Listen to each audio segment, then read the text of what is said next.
Hi, I'm Nurse Huckleberry, and I went to PAX for the first time. I'm going to tell you about it. So what is PAX? PAX is the Penny Arcade Expo, is I believe what the acronym stands for. And basically, it's a gaming conference. There's lots of people presenting new games, there's panels about gaming. Hey, it's me, in the future, watching back the footage and realizing that my hair looks really stupid. So please, just don't look at it. Just pretend it's not there. Okay, enjoy the video. And stuff from upcoming games and talking about old games, and there's tabletop games like board games and card games, and there's just a whole lot of people who like all those things there at that event. Now you're asking yourself, so why did we go?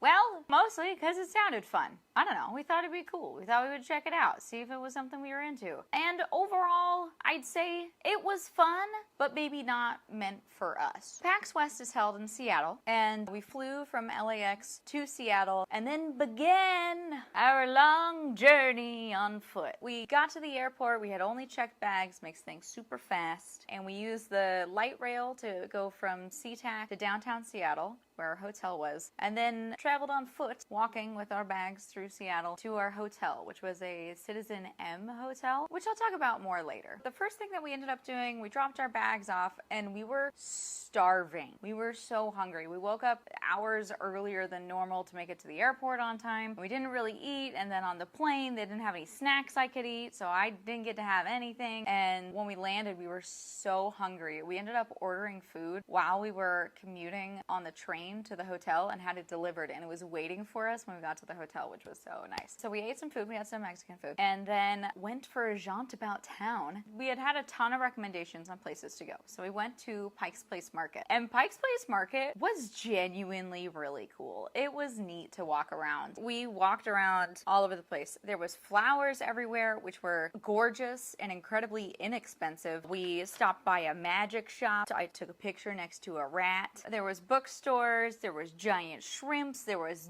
dudes throwing fish, there was stairs, lots of stairs, and more stairs, all the stairs. There was weird art.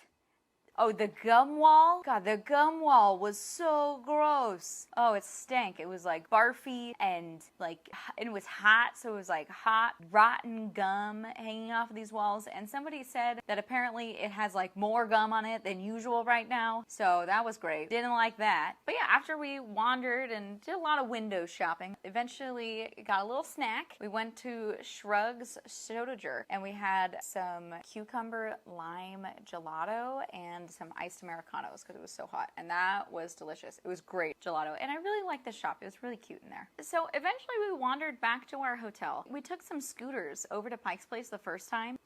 Not worth it. It said it was going to be an 18-minute walk, and we were like, oh, okay, maybe we'll save our feet a little bit. It took like 13 minutes to ride the scooters and cost us $14. So I would say that that was not worth the 5 minutes that we saved from not walking. So we did not end up riding the scooters again anytime we were there. We just picked places close to walk to. We wandered back to the hotel, and we were just like checking out the architecture. Downtown Seattle is gorgeous. Like, I'm not much of one for big buildings, but it was really pretty. We found this cool orb thing with a tree inside it. There was all these just beautiful buildings, a good mix of old and new. Everything. You couldn't go inside the orb. Yeah, no, the orb was closed. That was something that we found prevalent throughout all of Seattle. Well, all of the places we visited in Seattle, was that it all closes really early. Everywhere is closed at like 11 o'clock. No restaurants and stuff open after that, and on a weekend, which is very weird. So we ended up going back to the hotel, and we checked out our hotel room a bit more. It was really cool because I had this like iPad that you use to control everything. The hotel is a European chain, and it's more designed to where you're not meant to spend a lot of time in your hotel room, which I never understand people who spend a ton of time in their hotel room anyways. But you're not meant to spend very much time in your hotel room, and they made the lobby area and like common areas of the hotel really nice to hang out in. And we actually did spend more time hanging out in the lobby than I expected because it was kind of a nice home base. The lobby was really cool. It was a cool lobby. There's lots of stuff to look at. It was a very comfortable seating area, really spread out with lots of stuff to find. The hotel did have a gym, though we did not end up going to it because, well, we found it on the morning of the last day. Not that we probably would have used it anyways. We did so much walking. We were so tired the whole time.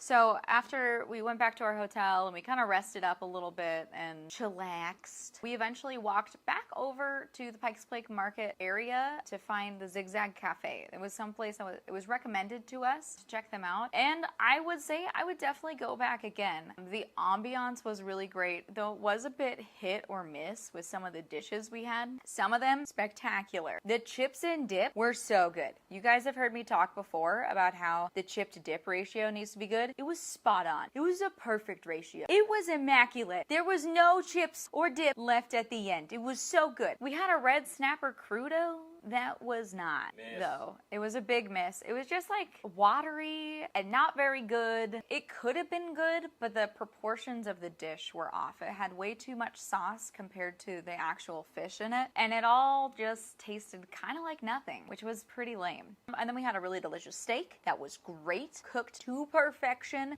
delicious crispy potatoes. We also had a couple other house drinks, which were also quite good. And then to finish the night, we had the melon and meringue dessert, which was one of the worst desserts I have ever eaten in my life. From the description, it seemed a little different, and we like different. We want to try the weird stuff. It's marinated in honeydew, smoked cantaloupe, meringue, crumble, and a hibiscus gel. And I couldn't eat the crumble, so they kindly left that off. But the hibiscus gel was not a gel. It was very watery and just not good. Didn't really taste like much. The meringue, I thought it was going to be baked meringues, but it was more of the meringue that goes on like a lemon meringue pie, and they torched it, which that part was fine. It was good. It was a meringue. And then the melons. The honeydew, they had sliced really thin, like almost with a vegetable peeler, before marinating in a pickling brine of some sort, so they were salty and sour. And then the cantaloupe was smoked, but it was really smoked. It tasted like a wood chip that had been dipped in cantaloupe juice, like a burnt wood chip that you dipped in cantaloupe. It was bad, and we did not eat it, and we did end up kind of sending it back and told the waitress, yeah, we really didn't like that, which was interesting because she had been really nice to us up to that point, and then she was just like, oh, you didn't like it?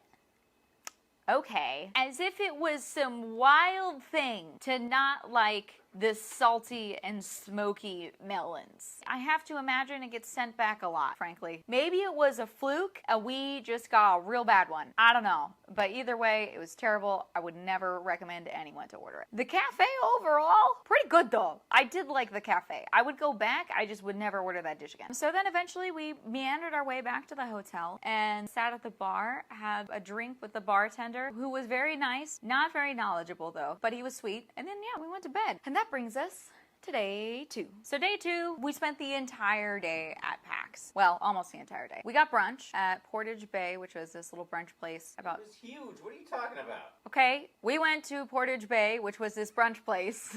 Huge brunch place. What's in there? Whatever. We went to a brunch place They had a for freaking brunch. fruit.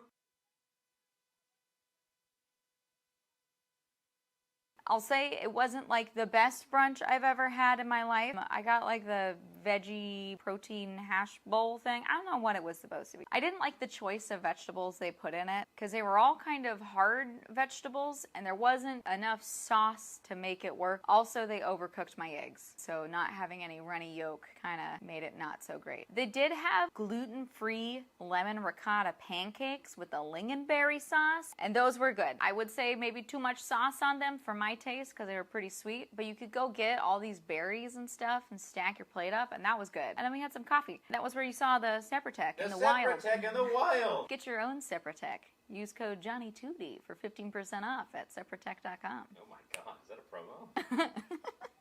So then we walked over to PAX. So as it turns out, the conference was split up into 3 buildings, 2 that were connected by like a sky bridge, and then 1 that was a little bit further away. And the one that was a little further away, the Summit building, was apparently the new fancy building that they were like really wanting to use. So we went to the old building first, where there was an expo hall on the top floor, and we kind of cruised around that. Just kind of was, I don't know. I would say we were getting the vibe of the conference. We did a lot of looking, but didn't do a lot of doing day 1. So we kind of got the vibe of the expo floor, and we had Nintendo Live tickets for that day, so we went to the Nintendo Live event. And we didn't have to wait too long to get in. I feel like other days probably waited insane amounts of time, but when we did get into the event, it was really busy, and it was a lot of lines to wait in to take a picture in front of something. That was what the bulk of it was. And the things that you actually got to do, the lines were 2 hours long, and Duder and I just did not care enough to do that. We didn't wait that long to get in, but I guess there had been the previous day, or maybe earlier in the day, when people were waiting like an hour or more, 2 hours to get into the room to go wait in other lines. It very much felt like line con, because you couldn't do anything unless you stood in a line. I guess it's hard because like we're not super into any fandoms. So there was the Mario Wonder that we could have stood in line and waited to play test, but we didn't. What we did end up doing though was sitting in a big crowd watching 12 people compete in a Mario Kart championship, and they went and handed out little flags to everyone. So we had all these flags, and we had hats and stuff from the beginning. So it was this whole crowd of people being like, "Woo, let's go!" with the flags. Where are those flags now? Well, we gave them to your nieces. Yeah, we'll get to that. The flags were cool. But yeah, this kid from Mexico dominated. He had been flown in because he won an online tournament, and there was like 4 contestants that had been flown in, and then the rest of them had been chosen at the conference. And this kid had 4,000 hours of game time, which is just insane. So that was really fun. We enjoyed that a lot. And then after that, we kind of just left the Nintendo Live and cruised around. We went to a panel for Final Fantasy 16, and that was really cool. It was interviews with the voice actors and some Q&A, and that was pretty cool. Eventually, we went to a different panel. It was described as life on YouTube. Join Mikey and Dan for a discussion about the landscape of online content creation, past and present. They'll share some behind-the-scenes footage and talk about balancing the creative process and mental health as full-time YouTubers. And it was supposed to be an hour long, and we got in maybe 4 or 5 minutes late to the panels and sat down, and we were immediately confused. We thought maybe the panel before was running long because they were just going back and forth, asking each other incredibly niche movie trivia questions That neither of them knew the answer to. No one knew the answer to these things because they're like, what producer made this movie, and this movie? It was very niche content. There were some people in the crowd who were really into it. I assumed that they were fans of those YouTubers. We weren't. I wanted to hear about mental health discussion, about YouTube. Then none of that was talked about. We left after a few minutes because we didn't want to listen to inane movie trivia about movies we did not care about at all, because that's not what was on the description. So, and then I think we went and got some dinner. Yeah, we walked to the Hyatt Regency restaurant, which is apparently it's the largest hotel west of New York and north of Vegas. Massive hotel. And the bartender was really cool. We had sat in like the bar area. The service, like the bartender was great. Our meal sucked. I don't know what was going on with Seattle and like the hot and cold of food, but we put our order in for soup and calamari, which I was so excited because I had gluten-free calamari, and that's so rare to find. And it took 45 minutes for the soup and the calamari to come out. And then we had also ordered some main dishes, and those came out within a reasonable time behind the calamari. But it was kind of the point with the calamari where I was like about to be like, hey, where is our food? Soup takes like 2 minutes, and the restaurant wasn't like crazy packed or anything, so there wasn't like a great excuse for it. Then our entrees came out, and I had ordered the gluten-free carbonara with shrimp on it, and Duder had a lamb milanesa that came with like a saffron risotto and roasted vegetables. And they sent out my dish without the shrimp on it. because they were like, oh, well, normally we cook them on the grill, but the grill has cross-contamination, so they're cooking them in the oven right now, but it's taking longer than we thought. So they'll be out in a few minutes. And I was like, okay. And then the carbonara was just not very good. It was just really bland. And I was kind of like, whatever. And so I ate maybe half of it. And then the shrimp showed up. And then I ate the shrimps and they were fine. But Duder's dish was just a puddle of oil. I think it was from the roasted vegetables. Like they sauteed them, I guess. But there was probably at least a full ounce or maybe 2 ounces.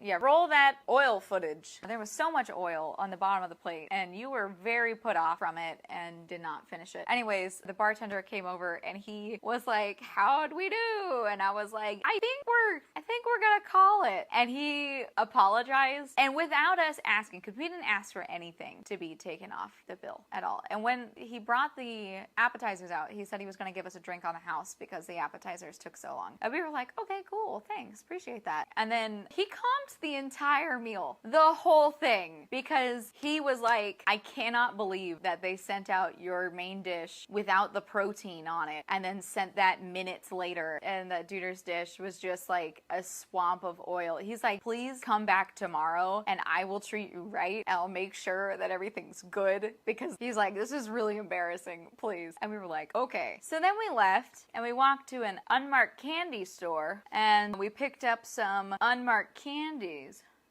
And we took those. And then we ended up going back to PAX, catch the late night Dead or Alive tournament, which we saw most of it, but we didn't stay till the end because there was like 32 people in this tournament, which Dead or Alive is hilarious. It's this video game from like 2003 of hot babes in bikinis playing beach volleyball. It's not like the most exciting game, but it was pretty fun. And we made some friends while we were there, so that was cool. And then eventually we walked back to our hotel, and because our dinner had sucked so bad, we got some food off the hotel menu and made another friend while sitting at the bar, so that was nice. And then we went to bed. And that brings us to day 3. So day 3, we walked back to PAX. On the way to PAX, we stopped and we got sandwiches from Mendocino Farms. We ate them while we were walking. We had slept in a bit, not crazy long, but we didn't want to like waste time going to a whole lunch. So we ate the sandwiches while we were walking and wanted to check out the Summit Expo floor because there was 2 different expo floors. One we had gotten a good look at, and then the other one was actually closed by the time we got there because it closed at like 6 p.m. And so we checked out that one. Duder got a shirt from DoorDash that says Nurse Huckleberry on it. You want to see it?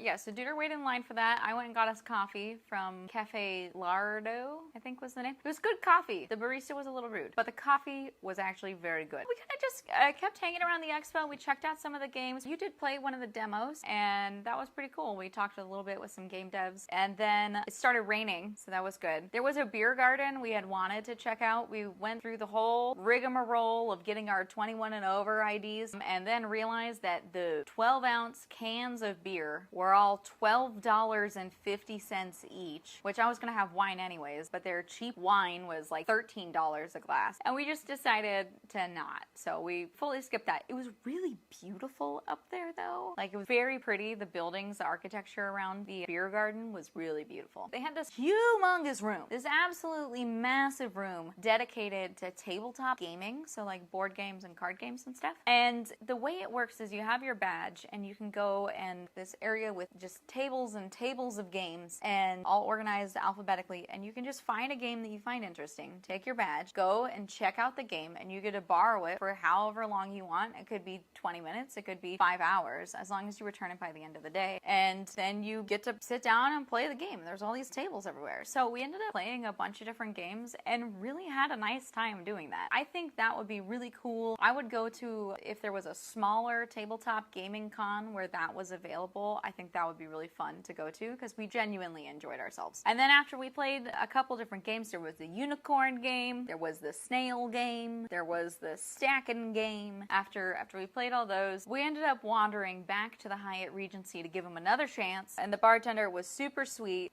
We got some hot toddies because it was raining, and then I think I had a last word. Oh, you had a gin fizz, and then we had some of the truffle polenta fries, and everything was good. Everything went fine. And after that, we were feeling pretty done. So we moseyed our way back to the hotel, and on the way back, we stopped by this massage place, and I was like, hey, any chance you have room for 2 of us to get a quick massage? And they were like, yeah, no, sorry, we're booked. But they took down my phone number, and we stopped at Whole Foods to pick up some snacks for later in the night, because we knew we were probably going to be hungry. And they called me like 20 minutes later. They're like, hey, actually, we do have an opening. Do you want to come back and come get a massage? So we quickly dropped off our snacks and then went back and had some massages. It was like a 30-minute massage, but man, was it so good. Was it so needed. She was climbing on the table, you know, elbow deep in the booty, and for 30 minutes, Duder said he fell asleep, so that was great. And then back to the hotel, ate our snacks, went to bed. That was about it. And then day 4, really, this was just a family day. We didn't really film much at all. We had breakfast in the hotel and kind of hung out in the lobby area while we waited for your brother to come pick us up. He lives in Tacoma, so he came and picked us up, and we hung out with him and his nieces, and we gave him some of the goodies that we had gotten from the con, the little flags and some Princess Peach crowns that we had. Eventually, we made our way back to the airport, and you know, we've never done this before, but we decided, since we still had a few of those unmarked candies left, that we would try taking one of those before we got on the plane, because it was a late flight. It was slightly delayed, and we boarded at like 8:30, and we weren't going to land until pretty late. So we popped an edible, and then made our way onto the plane eventually, and we watched Blade while on the plane. Can highly recommend. And then we made it back to LA, and we took a taxi home, which was the first time either of us had ever taken an actual taxi and not an Uber. And Uber's out. Taxi's in. Taxi's in. Taxi's back, baby. Some overall thoughts on PAX. It was interesting, and it was cool to check out, but I don't know that I would go back again. I think we made our own fun, but it really wasn't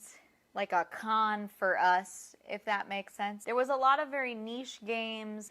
I feel like you need to be really, really into it to want to stand in line and wait 45 minutes to play a game for 15 minutes. And we just didn't really care that much. I wish we had found the tabletop gaming area earlier, because we really had a fun time with that. But the other part too was it was kind of hard to like make friends at PAX. It's a lot of introverted people, and I feel like most people were meeting up with online friends that they already knew online but maybe didn't know in person, or people that they had seen from a long time before. And it was kind of tough to break in and meet people sometimes and have conversations. So it kind of felt like we were very much a bubble of just the 2 of us going around, and that was kind of it, which wasn't exactly the con experience we were hoping for. Overall, it wasn't a bad experience. We enjoyed ourselves. We really like Seattle, and I would say we will definitely go back to Seattle again, but I don't know that I would pay to go to PAX in particular. And I'm also really curious how Seattle is when PAX isn't happening, because obviously 100,000 people in the downtown area is going to make a huge difference, you know, to have that extra 100,000. So we'll have to visit Seattle again sometime. I don't know about PAX. No regrets,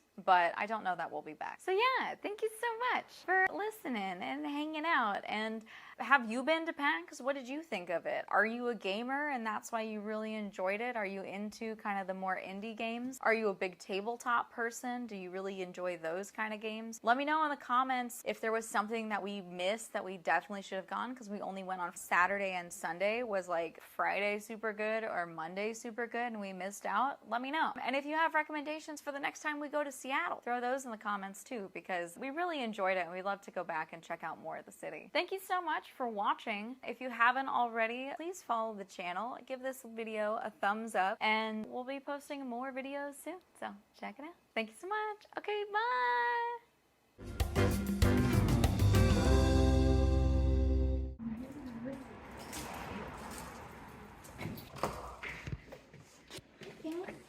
Hey, what? Ew! Bird. What? Hi. Hi, who's such a good boy? Oh, somebody barfed.